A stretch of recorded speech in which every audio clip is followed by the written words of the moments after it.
soxla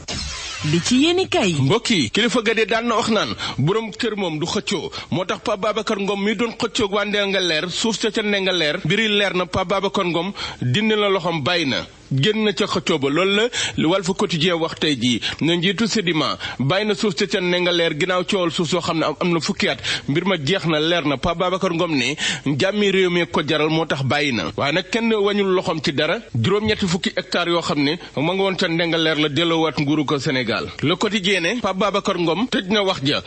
jeex na polémique ba jeex na ci mbiri Ndingler mbir ma leer na Pape Babacar Ngom ne ci l'info lan moo ko fi jar moo tax mu joxe juróom-ñetti fukki hectares yi wan ginnaaw coow la jàll ci leneen ñu dem feneen ak yéenekaay bi di Sud Quotidien ñeel wàllu souveraineté alimentaire ak wàllu ko tàggat yaram ginnaaw ba jëriñ ji dénk li jëm ci wàllu ko mbay ak wàllu sport doon janoo ak taskatu xabaar yi yéenekaay groupe Sud Communication bi ne sukkandiku nañ ci ñaar doon ci janoo ak taskatu xabaar yi ci janoo boobu la sax la yéenekaay bi de Le Soleil dellusiwaat ak ñun ak téeméer ak fanweeri milliards ci kopparuk CFA ngir fas yéene def ci mbay mi yéenekaay bi de Le Soleil ne li mooy mbay mi def nañu bilan wu kan bi ak xaalis bañ ca def xayma ko ci lu toll ci juróomi milliards ak lu teg ci kopparu CFA bu nu deyloo jëriñ jun dénk li jëm ci wàllu ko tàggat yaram di Khady Diène Gaye mi wax ci kan bi ak sunu gaynde yi point actu sport dellusiwaat na ci janoom ak taskatu xabaar yi ak bilan bi ci kan bi ak xaalis bañ ca def yépp wutee ak huitième de finale ba ca Côte d'Ivoire ak xaalis bañ ca def bii dem nañ ba final te lan def ca kan balee defuñu ko ci bii moo tax Pape Thiaw ma àndoon ak sunu gaynde yi jëlee ndam li am na lu rëy ci yéenekaay bi di Libération moom Pape Thiaw salaire ba yokk nañ ko waaye tamit contrat bi dañ koy yokk ndaxte Khady Diène Gaye nee ne ku def lu rëy am lu rëy mi ngi ko waxee ci yéenekaay bi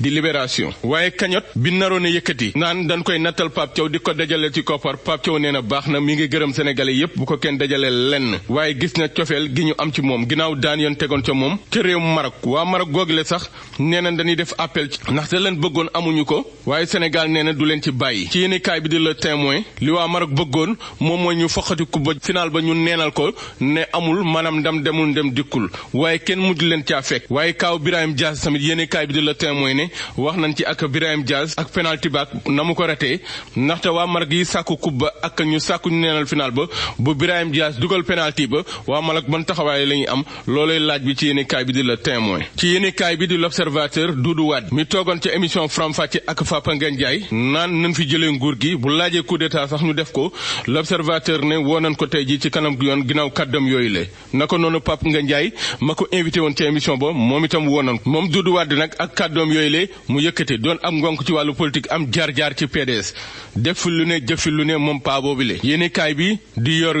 jégleel ko xëtamu njëkk moom màggetu yor googu le ci Doudou Wade ak jaar-jaaram ci politique ak fi mu egg tey jii banaan sax danoo war a jalgati nguur gi fi ne jële ko fi bay xërtal askan wi ak di leen jëñax ci ñu dajaloo doon benn songu nguur gi jële ko fi bu laajee coup d'état sax ñu def ko jaar-jaaru Doudou Wade màggetu yor la yéenekaay bi di yor xëy tey ji ak ñun ba tax tey ji ñu woo ko ci kanam ku yoon kii des ci loxo yoon du kenn ku dul Nabou Leye ci mbiri Aziz Dabala ginnaaw bën ko dégloo moom Nabou Leye yéenekaay bi di Les Échos Nabou Leye chambre d'accusation dëggal na téye giñ ko téye kon day des ci kaso bi ginnaaw bën koy jiiñ faat ci mbiri Aziz Dabala ak kii di Boubacar Gano yéenekaay bi di Les Échos ne moom soxna si Nabou Leye day wéy di xaar en attendant les événements.